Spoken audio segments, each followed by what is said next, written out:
the oscillatory motion. As I have explained you earlier, it is to and fro motion, and in this motion, the path is retraced. We have taken the examples of pendulum bob, the water column in YouTube, and the motion of a wooden block on the surface of water in a container. A periodic motion in which body moves to and fro or back and forth. So to and fro motion is called the back and forth motion, moving away from mean position, coming back to the mean position along the same path with about a mean or equilibrium position is called oscillatory or vibratory motion. Oscillatory or vibratory motion is constrained periodic motion between certain precisely fixed limits, that is extreme position and the mean position.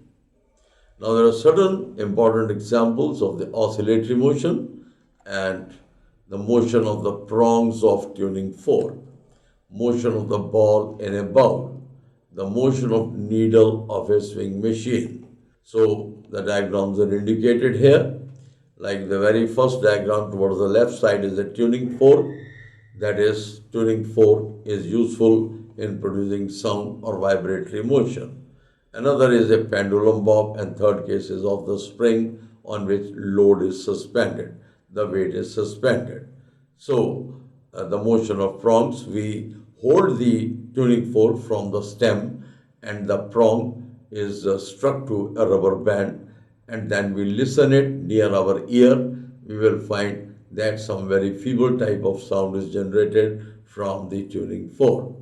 We can remember like this, that when tuning fork vibrates, the vibrations produced in the stem are supposed to be the longitudinal vibrations, and the vibrations produced in the prongs portion, that is transverse vibrations. And when these vibrations are communicated to air, they will become longitudinal vibrations. So prongs execute transverse vibrations and stem execute the longitudinal vibrations. However, we have to discuss the transverse and longitudinal vibrations basically in the portion of waves. But however, at this stage, transverse vibrations are those vibrations in which the particle of the medium vibrate at 90 degrees to the wave motion. And similarly, in longitudinal wave motion, we find that the particles, they move in the direction of waves. They are the longitudinal waves. So, more about the tuning fork and the waves will be discussed in the next chapter, that is in the waves.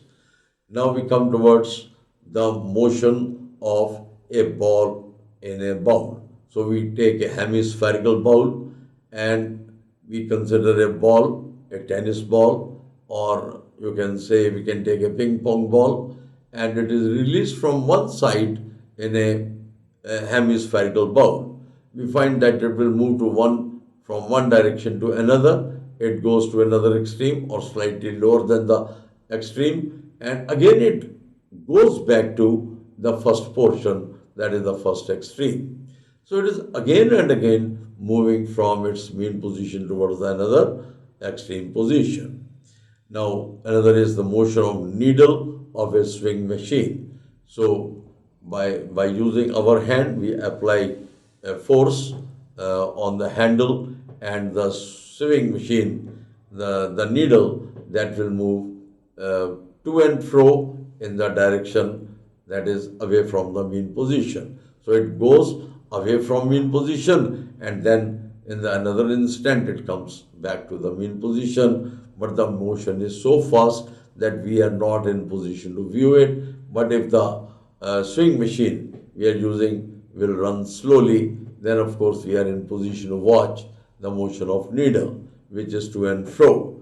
But if it is, we are giving more force to the that is handle, we find that needle will be very fast and our eyes will not catch the image, because the eyes have a persistence of vision that is 1 over 16 seconds to about 1 over 20 seconds. So in the three figures, I have discussed about the tuning fork, same is the second figure, that is indicating the pendulum bob. The pendulum bob is taken to the one extreme and from there it is released. Now it is going towards another extreme, then it will come to the middle position and will go back to the starting position. So it is again to and fro motion and particle or the bob is retracing the path. Similarly, in the third figure, we have a spring, a compressed spring, and it is loaded with some weight or the mass. So mg is the weight suspended and it is acting vertically down. And another thing, if we stretch the weight slightly down and leave it, we will find that spring will follow the vibratory motion or the oscillatory motion to and fro. K stands for the spring constant and Y is the vertical displacement. So next is the motion of mass hung on a spring, which I have just now discussed. Some other examples of the oscillatory motion are like the motion of molecules in a solid. The point to remember that in every solid, we find that atoms are arranged in three-dimensional repeated pattern, and the axes on which the atoms are arranged are called lattices, and the distance between the two atoms, that is called the lattice parameter, that is found to be nearly 10 to the power minus 10 meters. And all these atoms are arranged in three-dimensional repeated pattern. So now we'll come to the main context, the motion of molecules in a solid or the motion of atoms in a solid around fixed lattice sites. The perpetual motion of atoms within molecules, motion of electric and magnetic fields in an electromagnetic wave.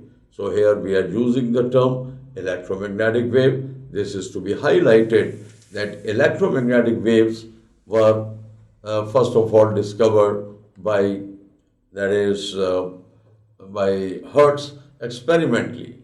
But this was first predicted by Maxwell. We will discuss it more in the chapter of the electromagnetic waves. So at this stage, we should simply know that electromagnetic waves are made up of photons having no charge, and this was first explained by Max Planck.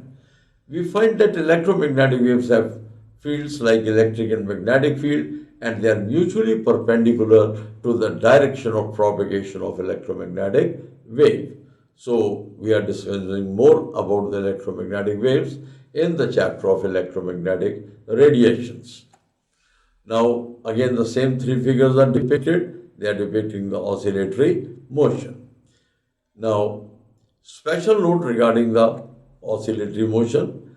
It is to be noted that every oscillatory motion is periodic, as I have explained to you earlier, but periodic motion is not oscillatory. The reason being that in periodic motion, the particle never retraces the path, but it moves in unidirectional motion. For a periodic motion to be oscillatory, it should be confined between certain fixed limits. When the oscillating body moves from mean or equilibrium position to one extreme, then to other and back to mean position, it is supposed to have completed one vibration. So when the body is going from mean to extreme, coming back from extreme to mean, it is a half vibration. Then it goes to other extreme and coming back to mean position. Now it is called one vibration. And the time taken to complete this one vibration is called the time period. And the number of vibrations made in 1 second is called the frequency.